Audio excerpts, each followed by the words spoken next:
প্রিয় শিক্ষার্থী বন্ধুরা, আসসালামু আলাইকুম। আশা করি তোমরা সবাই ভালো আছো। তো আজকে আমি তোমাদের জন্য ষষ্ঠ শ্রেণীর বাংলা যে ৩১ পৃষ্ঠার ছকটি রয়েছে, অর্থ বুঝে বাক্য লিখে অধ্যায়ের। তো আজকে আমি তোমাদের জন্য সেটা নিয়ে হাজির হয়েছি। তো দেখতে পাচ্ছ এখানে ক্রিয়া বিশেষণ থেকে তোমাদের ছকটি পূরণ করতে হবে।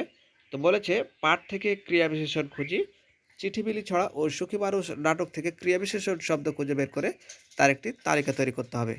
তো চলো যাই, আর কথাটা বলে শুরু করা যাক। তো দেখতে পাচ্ছ সুন্দর করে তোমরা তুলে নাও, খেয়াল রাখবে যাতে কোনো কিছু ছুটে না যায়। তো একর থেকে শব্দ মতো দেওয়া হচ্ছে। দেখতে পাচ্ছ চিঠিবিলি থেকে পাওয়া যে ক্রিয়া বিশেষণ শব্দগুলো সেগুলো প্রথমে দেওয়া হয়েছে। এরপরে আমরা দেখতে পাচ্ছি যে সুখী মানুষ থেকে পাওয়া যে সকল ক্রিয়া বিশেষণ শব্দগুলো রয়েছে সবগুলো পর্যায়ক্রমে দেওয়া হচ্ছে। তোমরা থেমে থেমে কিন্তু সবগুলো তুলে নাও। তো প্রিয় শিক্ষার্থী, ভালো থেকো। দেখা হবে পরবর্তীতে নতুন কোনো ছক পড়ার ভিডিওতে। সে পর্যন্ত সবাই ভালো থেকো। আল্লাহ হাফেজ।